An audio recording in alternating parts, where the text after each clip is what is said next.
Cannot buy a triple. Kobe wheeling. What a play to Turiaf. And the foul. And a chance for time. You know, you got a lot of people paying their hard-earned money to come watch you perform. Perform. It's your job to be in shape. It's your job to be strong enough to perform at that level every single night. Look at the hustle of Lamar Odom. Off to Kobe Bryant. And Kobe with just looking, gets it to Bryant. Bryant jumping, has to put it up with the buzzer. Backs it in. He backs in the three. I would watch Magic play. I'd watch Michael play, and I would see them do these unbelievable things, and I'd say, you know, can I get to that level? I don't know, but let's find out.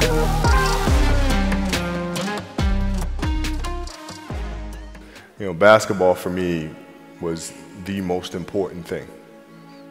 So everything I saw, whether it was TV shows, whether it was books I read, people I talked to, everything was done to try to learn how to become a better basketball player. Everything. And so when you have that point of view, then literally the world becomes your library to help you to become better at your craft. Rotation of Bryant. Buckle up for Kobe. Kobe Bryant just sucked the trigger. So at 13 years old, I had a I had a kill list. And so I will look at 56, 55, all the way up to number 1, who these players are, what club teams they played for.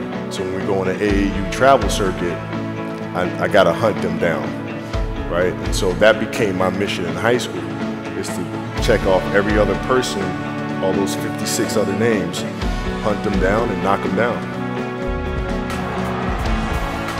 Run out by Kobe Bryant. Behind the oh!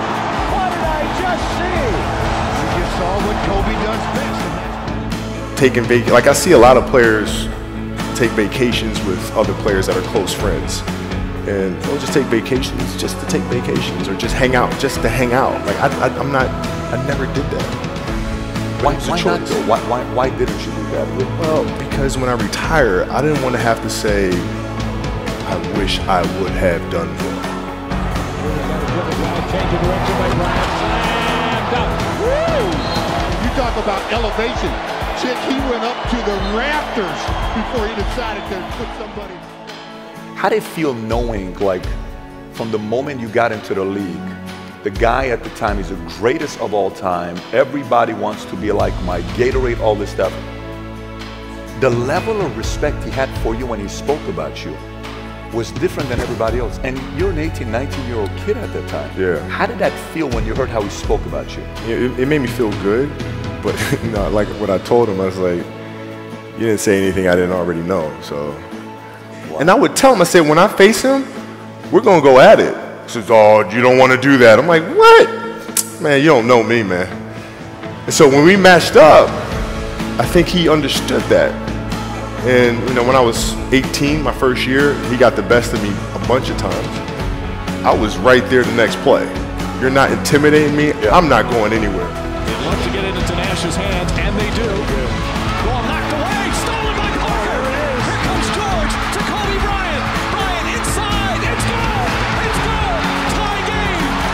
A one-point game. Walton can tip it. Bryant with the save. Oh, you gotta get a shot here. Final seconds. Bryant for the win. Bang! Kobe Bryant has hit a shot at the buzzer.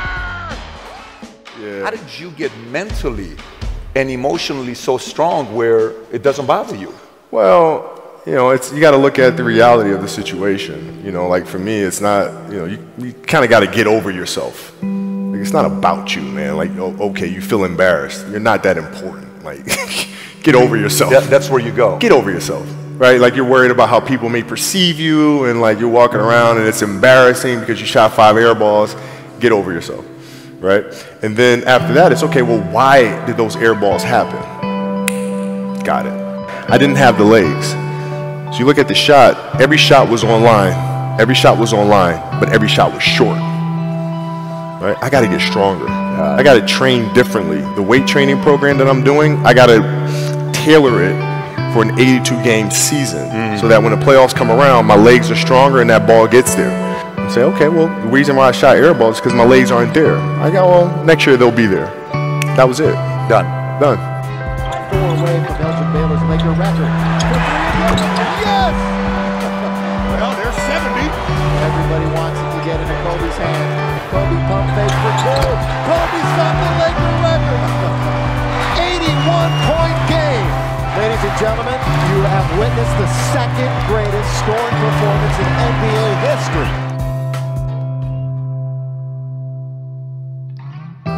What was really your work ethic like, and for how long did you stay disciplined? Well, I mean, every day. I mean, since 20 years. It was an everyday process and trying to figure out strengths and weaknesses. For example, jumping ability. Now, my vertical was a 40, it wasn't a 46 or 45. My hands are big, but they're not massive. Right? So you got to figure out ways to strengthen them. So your hands are strong enough to be able to palm a ball and do the things that you need to do. Quickness, I was quick, but not insanely quick. I was fast, but not ridiculously fast. Right? So I had to rely on skill a lot more. I had to rely on angles a lot more. I had to study the game a lot more. The Lakers, because of this man, Kobe Bryant, can take over.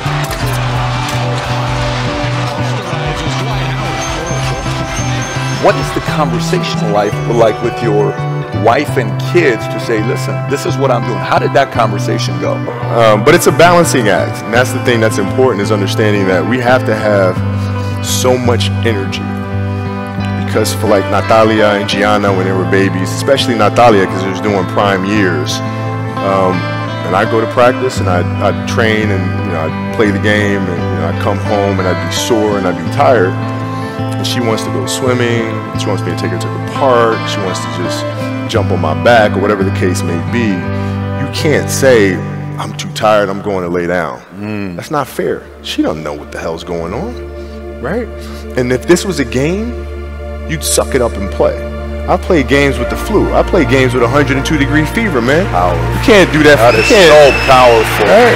You got to be on, man. Bryant to the basket, inside. Oh, what a finish for Bryant. Allow him to go to the hoop to a strong hand. Mama, there goes that man. Would you guys have a meeting, like I sit there and say, okay, if I'm thinking like Kobe, let's just say Kobe's trying to schedule out his year, season's about to start.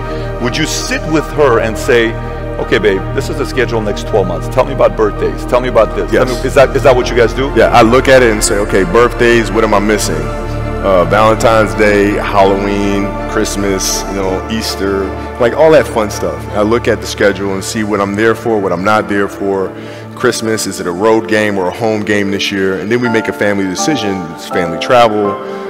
Do I come back? Like sometimes I'd fly back. Like I'd play a game and to not miss my daughter's birthday, I'd fly back, be there for her birthday, and then fly back with the team. The rim and finishes the reverse dunk. Cut by Kobe. Oh, his kid was bumping him. Kobe, the acrobatic finish. And a chance for a three-point play. That was sweet on Bryant. Well, that's a top play. What's the least amount of sleep you played a game on? No sleep. You played a game with zero sleep. Zero sleep. Zero sleep. It's like, kids, Natalia had a certain, health situation or what have you, and you're staying up all night, and then you got to go out and perform because fans don't know, teammates don't know, nor do they care, nor should they, that you've been up all night. You got to perform, right? And so you just got to go to work, man. 10 is finished. Landry, a reason drop down. Kobe! Oh! Up high! Down hard! Kobe Bryant! Things for some, if you follow basketball or not, that you and Mike had in common is that it wasn't, hey, I'm going to take 8 games off this year to try to stay healthy. The mindset of knowing, like that to you is comical, right, to do that. What the hell is that, man? I don't know what that is. That's crazy. Seriously, it's crazy. Like, and as a competitor, I'm not ducking shit. Like, it's not, oh my God, my back hurts, I'm sore, we got to play Vince Carter and Toronto Raptors tonight. We actually had this happen. We had a game against Toronto in 2000, and Vince was tearing the league up. My back was jacked. But like the perception of that, like what? Kobe's missing the game against Toronto and Vince Carter because man, my back was really spasming. But people will be like, what? Oh, he's ducking Vince. Excuse me? No, I don't think so. So I would be in the layup line like, okay, there's a lot of days where you can rest and recover. Today ain't one of them. Your back can bother you any other day. That shit ain't bothering me today. He gonna have to see me today. Yeah. Oh man. Yeah. You're playing against the Golden State Warriors. Score is 107-109. You guys are close to getting into the playoffs. You know exactly what happens in the game. You go up, you're about to take your shot, and then all of a sudden, boom, Achilles happens, right? He went and hit the free throws, and then you walked off the stage. Yeah. And you got the surgery done. How the hell do you tolerate that kind of pain? So when the game is more important than the injury itself, you don't feel that damn injury. Not at that time. Over the glass, Kobe! Give me a break! Welcome to the circus! And he only shot that ball because he said, I'm getting an and one. I know they're going to hear the whistle. But you go into the locker room, and then one of the reporters comes up to you, and he says to you, Kobe, are you convinced that they told you it's probably torn Achilles? They're going to do an MRI. Are you pretty convinced that's what it is? And your answer is yeah. Then one of the reporters says, but if anyone is going to get through this, it's probably you, right? You put your head down and you say, oh man, shit, right? And you have tears in your eyes. Yeah. Did you say, oh man, shit, because everybody's expecting me to be invincible, man? Like, freaking let me just play the damn game. I'm a human being. Is that kind of what you were thinking? Or was it like, the world expect me to come back in the next month because I'm Kobe? Like, what were you thinking at that moment with all that pressure? I was thinking like, I don't know if I can do this. Dude, Wow. Achilles were like the kiss of death for Yes. athletes. Like, Yes. I don't know if I can do this. I don't know. There's so many factors. There's the surgery that has to take place. The surgery has to go well, right? And then just, it's a tendon. I'm not dealing with anything that's muscular or things that I can control. I can't control a tendon. You know what I'm saying? So like, I don't know. And then thinking about what that process of recovery is going to look like. It's a long one. Do I want to do that shit? I don't know if I want to do it. I don't know. So that was the hardest part.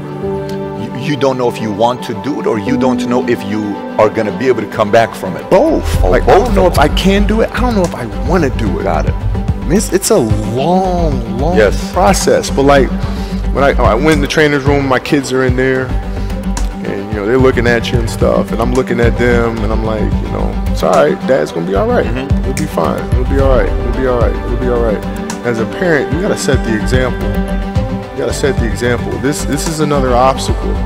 This obstacle cannot define me. It's not going to cripple me. It's not going to be responsible for me stepping away for the game that I love. I'm going to step away on my own terms. And that's when the decision was made that, you know what? I'm doing it. I'm doing it. Bryant trying to go behind his back and Boykins the other way. They'll finish off with Andre Miller. Maybe.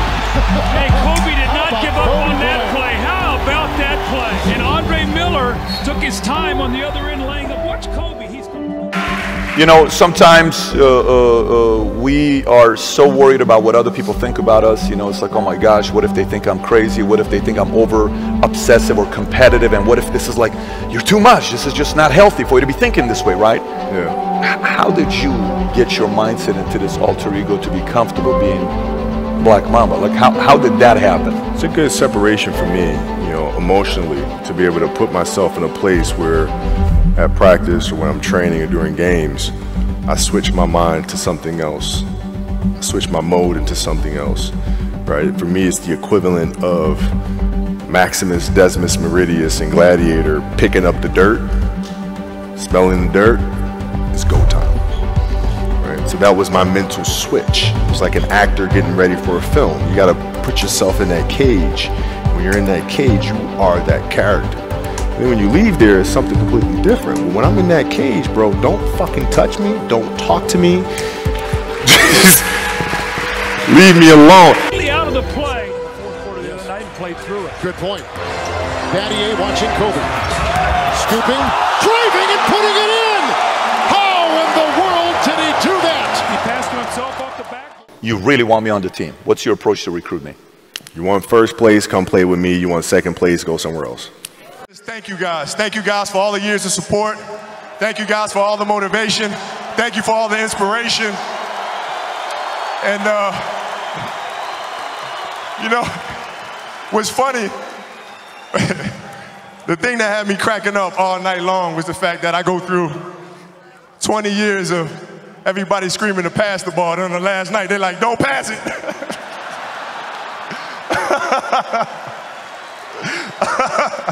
This has been absolutely beautiful, you guys. I can't believe it's come to an end. You guys will always be in my heart. And I sincerely appreciate it. No words can describe how I feel about you guys. And thank you from the bottom of my heart. God, I love you guys. And I love you guys. And to my family, my wife Vanessa, our daughters Natalia and Gianna, you know, thank you guys for all your sacrifice. You know, for all the hours I spent in the gym working and training. And Vanessa, you holding down the family the way that you have. I can't, there's no way that I can thank you enough for that. So from the bottom of my heart, thank you. And what can I say? Mamba out.